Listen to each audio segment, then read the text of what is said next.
Personal mastery number 43. Who has the calluses? That's who you want to be around.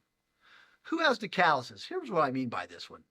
There are sometimes quick get-rich schemes that work, but they're not sustainable. Sometimes there are shortcuts to success, but they're not sustainable. The person that can win today, tomorrow, and every day has two types of calluses. They've got calluses on the brain because they're using it, and they got calluses on the hand because they've done it. If you want to become great at what you do, surround yourself with people that have the right calluses.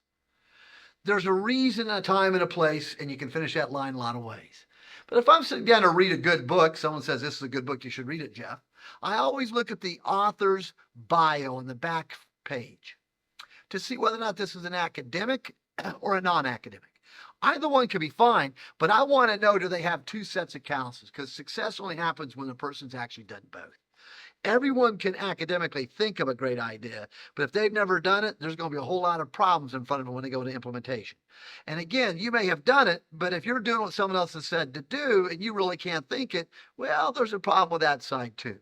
So do you have the mental calluses to show and sustain future success because you've done it in the past? And do you have the mental calluses because you've actually got your hands dirty and done the work? I cannot tell you the number of situations I see in the market space.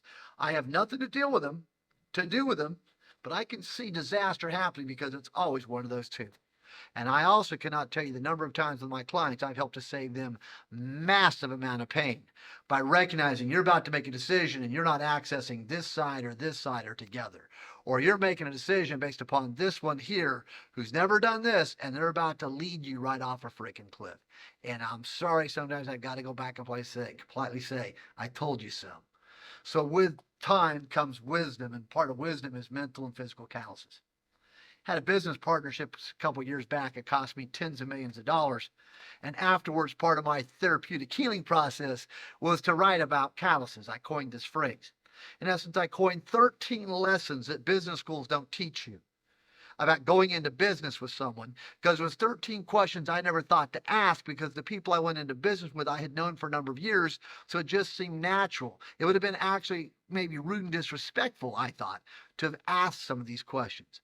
But if I was going into business with you and we didn't know each other, if you were coming into business with me and we didn't know each other, guaranteed among the many questions we'd ask, or the consultants around us helping us to merge would ask, would be these 13 questions that are massive callous questions. So hold yourself and others respectfully accountable, and then excellence will become the new normal, but only when mental and physical calluses come together.